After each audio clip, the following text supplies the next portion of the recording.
নমস্কার বন্ধুরা, আমি অনির্বাণ বিশ্বাস, assistant commissioner of revenue WBCS.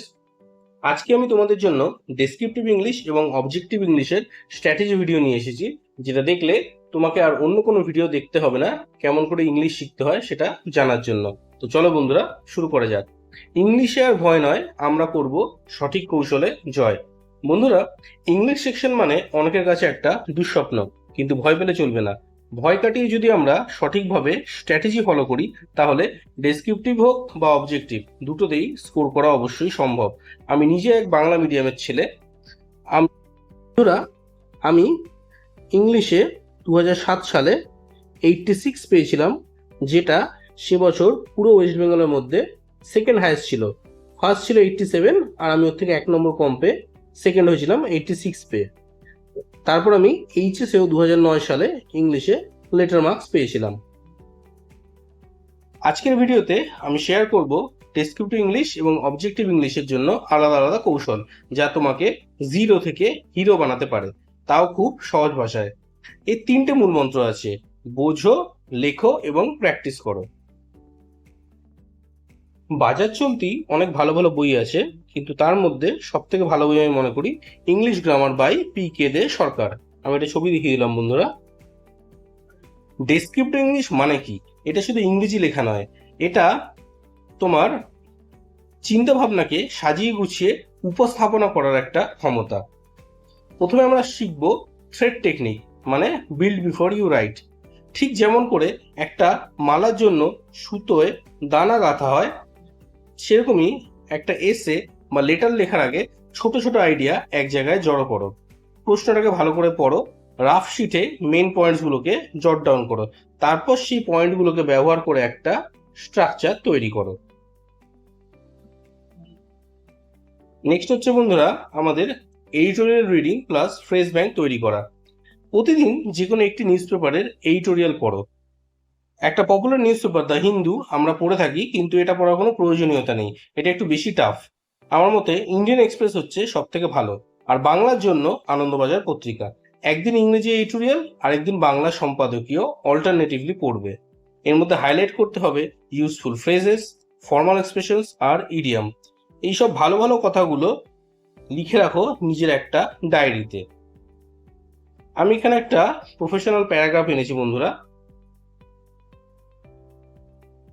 এর মধ্যে আমরা তাহলে দেখব কোনটা কোনটা আমাদের প্রথমে ফর্মাল এক্সপ্রেশনস আছে। যেমন ইন রিসেন্ট ইয়ার্স, এটা একটা ফর্মাল এক্সপ্রেশন। এরপরে ফর্মাল এক্সপ্রেশন কোথায় আছে? মোর ওভার একটা formal expression. It is worth noting that. আর আচ্ছা আমার from an academic standpoint. এইগুলো হচ্ছে আমাদের ফর্মাল এক্সপ্রেশন। এরপরে আমরা যাব ইউজফুল ফ্রেজ কোনগুলো আছে। One of the most notable advantages, এইটা হচ্ছে আমার একটা ইউজফুল ফ্রেজ বলতে পারো। এছাড়া আমাদের in order to address this challenge, এটাও একটা ইউজফুল ফ্রেজ। আচ্ছা, একটা ইডিয়াম দেখিনি বন্ধুরা। ইডিয়ামস এর মধ্যে কোনটা হতে পারে একটু দেখে নেওয়া যাক।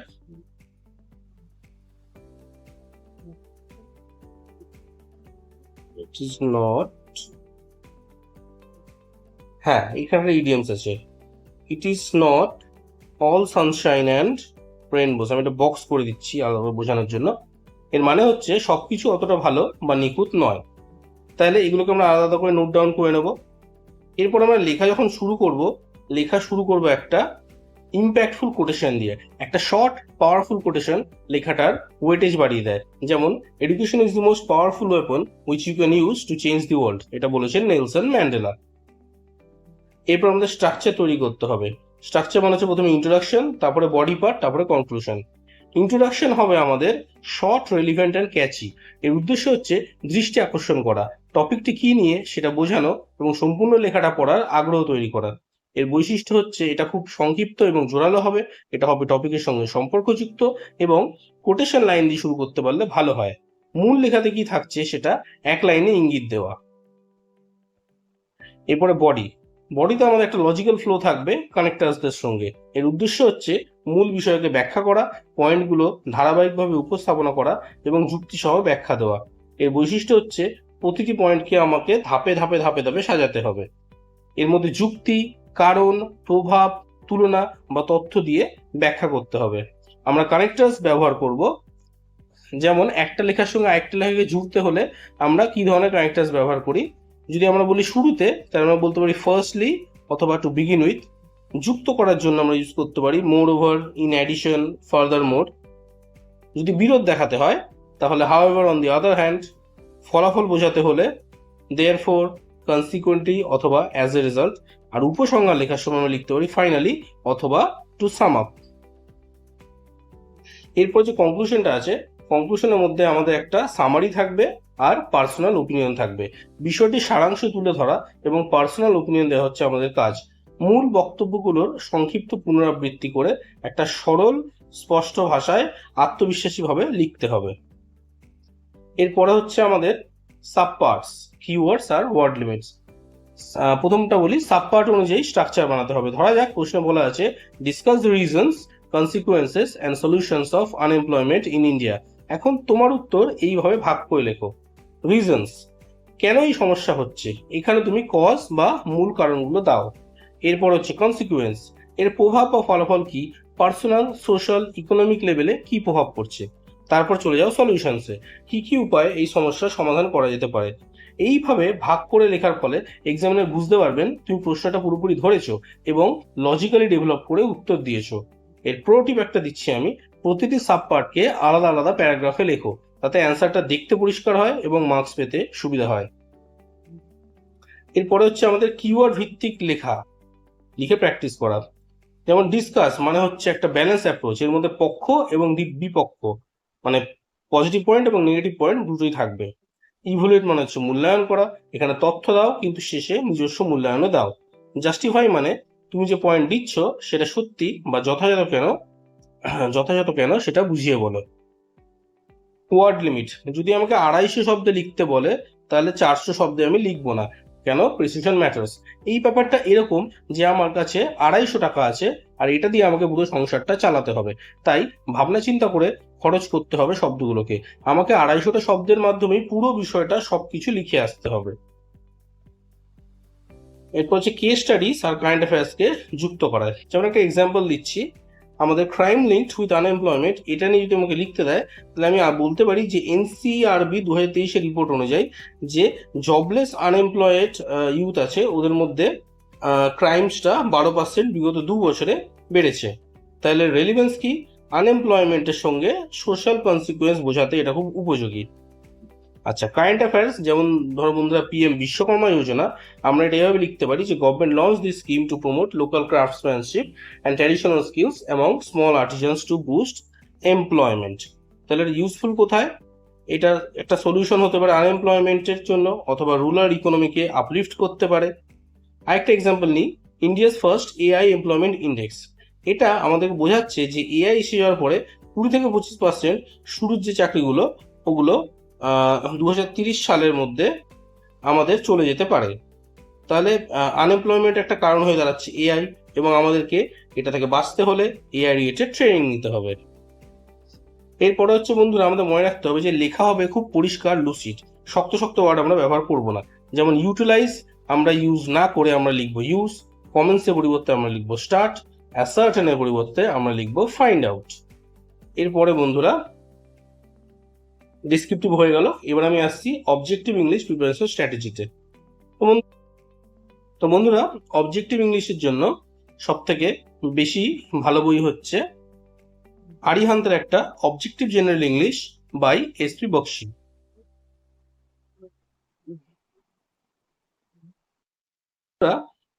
অবজেক্টিভ ইংলিশ মানে শুধু এমসিকিউ নয়, এটা মানে স্পিড, অ্যাকুরেসি আর কনসেপ্টের খেলা।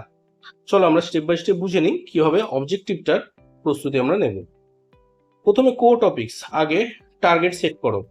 প্রথমে জেনে নিতে হবে কোন কোন জায়গা থেকে প্রশ্ন আসছে। যেমন গ্রামারের মধ্যে টেন্স সব থেকে ইম্পর্টেন্ট, ইংরেজির ভিত যেটা সবার আগে খুব ভালোভাবে জানতে হবে। টেন্স হলো বাড়ির ভিতের মতো, ভিত যদি শক্ত না হয় বাড়ি ভেঙে পড়ে যাবে। ঠিক সেভাবেই টেন্স ভালো না জানা থাকলে কোনোদিনই ইংরেজিতে চ্যাম্পিয়ন হওয়া যাবে না। এটা ছাড়া আছে আমাদের ভয়েস, ন্যারেশন, ভোকাবুলারির মধ্যে সিনোনিমস, অ্যান্টোনিমস, মনোর substitution, error spotting, reading comprehension, cloze test, idioms and phrase. প্রতিটা টপিকের জন্য আলাদা আলাদা প্র্যাকটিস স্ট্র্যাটেজি লাগবে। গ্রামার শুধু রুল জানলেই হবে না, এক্সাম্পল দিয়ে শিখতে হবে। মুখস্থ করলে ভুল হবে, বুঝতে হবে এবং অ্যাপ্লাই করতে হবে। যেমন এক্সাম্পল হচ্ছে হি ডিড নট ওয়েন্ট। বন্ধুরা, আমার যখন অক্সিলারি ভার্বের মধ্যে পাস্ট ফর্ম রয়েছে তখন মেন ভার্বের মধ্যে প্রেজেন্ট ফর্ম থাকবে, তাই হি ডিড নট গো হবে। রোজ একটা করে গ্রামার রুল প্লাস এক্সাম্পল খাতায় লিখে রাখতে হবে। বন্ধুরা, ভোকাবুলারি কনটেক্সট ছাড়া শেখা মানে হচ্ছে অন্ধকারে তীর ছোড়া। রোজ মাত্র 5টা ওয়ার্ড কিন্তু সেন্টেন্স সহ শেখো। যেমন এক্সাম্পল হচ্ছে ক্যান্ডিড মানে হচ্ছে ফ্র্যাঙ্ক, তাহলে একটা সেন্টেন্স হচ্ছে she gave a candid opinion on the policy. এখানে টিপস হচ্ছে নিজের একটা আলাদা ভোকাবুলারি নোটবুক রাখো, ওর মধ্যে word plus synonym plus example সব লিখে রাখো। যেমন আমি আমার একটা আলাদা খাতা বানিয়ে রেখেছিলাম, এর মধ্যে ইম্পর্টেন্ট ভোকাবুলারিগুলো আমি তুলে রেখেছিলাম। তোমরা একটু পজ করে করে দেখে নিও বন্ধুরা। এগুলো আমার পরীক্ষার আগে রিভিশনের জন্য খুব হেল্প করেছিল, আর আমার এই নোট থেকে ম্যাক্সিমাম কোশ্চেনই কমন চলে আসতো। এটা আমার নিজের হ্যান্ড রিটেন নোটস বন্ধুরা, এভাবে আমি পরীক্ষার আগে একবার করে রিভিশন করে নিতাম। এটা আমার ইংলিশে মার্কস আনতে খুব হেল্প করেছিল। আচ্ছা, পরবর্তী টপিকে যাই। এরপর হচ্ছে প্রিভিয়াস ইয়ার কোশ্চেন, যেটা একটা smart preparation strategy. SSC, WBCS, banking সব পরীক্ষার পাস্ট ইয়ার্সের কোশ্চেন্সগুলোকে দেখো, কোন টপিক থেকে কতগুলো প্রশ্ন আসে সেটা খেয়াল করো, বুঝে প্র্যাকটিস করো, অন্ধের মতন পড়লে হবে না। এরপর হচ্ছে কম্প্রিহেনশন, যেটার মানে হচ্ছে স্পিড প্লাস আন্ডারস্ট্যান্ডিং, বোঝা। রিডিং কম্প্রিহেনশন মানে কি? এটা শুধু একটা প্যাসেজ পড়ে তার উত্তর লেখা নয়, এটা হলো কম সময়ে বুঝে নেওয়া কোন কথা কোথায় আছে আর লেখকের টোন ধরতে পারা। এই স্টেপ বাই স্টেপ স্ট্র্যাটেজি হচ্ছে রিড ফাস্টার বাট স্মার্টার। পুরো প্যাসেজটাকে ধীরে ধীরে নয়, আই মুভমেন্ট এবং চাঙ্ক রিডিং, মানে একবার চোখ বোলাতে বোলাতে অনেকটা পড়া করে ফেলতে হবে। রেগুলার পড়তে পড়তে পড়বার স্পিডটাকে বেড়ে যাবে, যার জন্য আমি বললাম যে রেগুলার নিউজ পেপার পড়াটা আমাদের খুব দরকার। যে সমস্ত অংশ তথ্য দেয় সেগুলোতে বেশি ফোকাস করো। প্রথমে পুরো প্যাসেজটাকে পড়ে শেষ করো 2 থেকে 3 মিনিটের মধ্যে। এরপরে আমরা হাইলাইটস বা আন্ডারলাইন করব কিওয়ার্ডস, যেমন ইম্পর্টেন্ট নাম, সংখ্যা, স্ট্রং ওপিনিয়ন। আমি এখানে একটা প্যারাগ্রাফকে এক্সাম্পল হিসেবে রেখেছি, এটা ওই 1857 রিভল্টেড নিয়ে। তো বন্ধুরা, এখানে আমরা কি কি হাইলাইট করতে হবে? আমরা হাইলাইট করবো 1857, যেটা একটা ফার্স্ট ওয়ার অফ ইন্ডিপেন্ডেন্স। এছাড়া নামগুলো লিড আছে, যেমন মঙ্গল পান্ডে, রানী লক্ষ্মীবাই, বাহাদুর শাহ জাফর। এটা হয়েছিল কোথায়? মেরুট। তাহলে ইম্পর্টেন্ট পয়েন্টগুলো হাইলাইট করলাম। যখন কোশ্চেন আসবে হু লেড দি রিভল্ট অফ 1857, তখন আমরা মঙ্গল পান্ডে, রানী লক্ষ্মীবাই আর বাহাদুর শাহ জাফর এদের নামগুলো বলতে পারবো। তাহলে তো হলো কি, আপনি ইমিডিয়েটলি উত্তরটাকে দিতে পারছেন এবং এতে সময়ও বাঁচছে। এরপর হচ্ছে বন্ধুরা টোন বুঝতে হবে, লেখক কিভাবে বলছে সেটাকে ধরতে হবে। টোন মানে হচ্ছে লেখকের মনোভাব, যেমন পজিটিভ প্রেস করছে নাকি নেগেটিভ ক্রিটিক্যাল কথা বলছে নাকি জাস্ট ফ্যাক্টস বলছে, যেটা neutral. What is the tone of the other? এটা পরীক্ষার প্রশ্ন আসতে পারে। তাহলে আমাদেরকে প্র্যাকটিস করতে হবে পজিটিভ ওয়ার্ডস ভার্সেস নেগেটিভ ওয়ার্ডস চেনার অভ্যাস। এই অভ্যাসটা করার পর আমরা প্র্যাকটিস করব লাইক এ প্রো। প্রতিদিন একটা করে প্যাসেজ করতে হবে টাইমার দিয়ে। আমরা প্রথমে 5 মিনিট রিডিং করে নেব, তারপরে 5 মিনিট কোশ্চেন অ্যান্সারে যাব। এর মধ্যে আমার একটা টিপস হলো, প্রথম 7 দিন শুধু নিউজ পেপার এডিটোরিয়ালস পড়ো, ওপিনিয়ন লেখা পড়লে টোন ধরার অভ্যাস হবে। ফাইনাল সাজেশন হচ্ছে, একটা বই পড়ে গেলে যদি তুমি একটানা পড়তে থাকো তখন তোমার মধ্যে ক্লান্তি আসতে পারে। তাই প্র্যাকটিস করতে হবে এরকম ফ্লোতে, যে তুমি একটা প্যাসেজ পড়লে এই টিউটোরিয়ালের, তারপর তুমি 5টা এমসিকিউ সলভ করলে, তারপর তুমি 2 মিনিট এরর চেকিং করে নিলে। এইভাবে করলে রিডিং কম্প্রিহেনশন হবে তোমার শক্তি। এরপরে আসছে cloze test and fill in the blanks, যেখানে লজিক আর গ্রামার দুটোই দরকার। তুমি এখানে প্র্যাকটিস করবে প্রিপোজিশন, আর্টিকেলস, টেন্স আর ভোকাবুলারি। মনে রাখো, অপশন দেখে গ্রামার রুলকে অ্যাপ্লাই করতে হবে। যেমন আমি একটা ক্লজ টেস্টের এক্সাম্পল এখানে দিয়েছি। দি নিউ পলিসি এইমস টু, বন্ধুরা যখন টু আছে, টু এর পরে ভার্বের প্রেজেন্ট ফর্ম বসবে, তাহলে to increase employment opportunities for the youth, however its success will largely will যখন আছে বন্ধুরা তখনও ভার্বের প্রেজেন্ট ফর্ম বসবে, তাহলে will depend on proper implementation by the authorities. এরপরে আমরা যাচ্ছি মক টেস্ট আর উইকলি সেলফ অ্যানালিসিস, যেটা আমাদের গ্রোথটাকে বাড়িয়ে দেবে। প্রতি সপ্তাহে একটা করে ফুল মক টেস্ট দাও, এরপরে 15 মিনিট সময় নিয়ে ভুলগুলোর অ্যানালিসিস করো, বুঝে নাও কোন টপিকে গ্যাপ আছে, আর সেই অনুযায়ী পরের সপ্তাহে টার্গেট ঠিক করো। তাহলে আমাদের ফাইনাল টেকঅ্যাওয়ে হচ্ছে বন্ধুরা, অবজেক্টিভ ইংলিশের ক্ষেত্রে topic specific response plus vocabulary plus mock test দিতে হবে, আর ডেসক্রিপটিভ ইংলিশের ক্ষেত্রে আমাদের স্ট্রাকচারটাকে আরো থটফুল করে তুলতে হবে, তার সাথে আমি রিয়েল লাইফ এক্সাম্পল দেবো, আর তার সাথে আমার পার্সোনাল ফ্রেজ ব্যাংক, যেটা আমি ডায়েরি বানিয়েছিলাম, সেখান থেকে ভালো ভালো শব্দগুলোকে তুলে জুড়বো। তাহলে বন্ধুরা, যদি প্রতিদিন আমরা 1 ঘন্টা করে সময় দিতে পারি অবজেক্টিভ ইংলিশের জন্য, তাহলে 3 মাস পরে তুমি নিজেই বলবে, I did not just prepare, I transformed my self.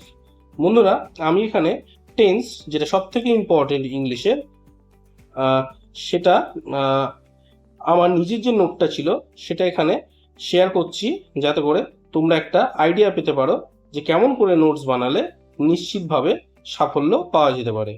এই নোটটা তোমরা যদি পেতে চাও, তাহলে আমার ডেসক্রিপশনে দেওয়া লিঙ্কের মাধ্যমে হোয়াটসঅ্যাপ গ্রুপে জয়েন করে যাও। আমি এই গ্রুপে আজ রাতের দিকে এই নোটসটা দিয়ে দেবো। তো বন্ধুরা, যদি ভিডিওটা ভালো লেগে থাকে তাহলে একটা লাইক করো আর চ্যানেলটাকে সাবস্ক্রাইব করো।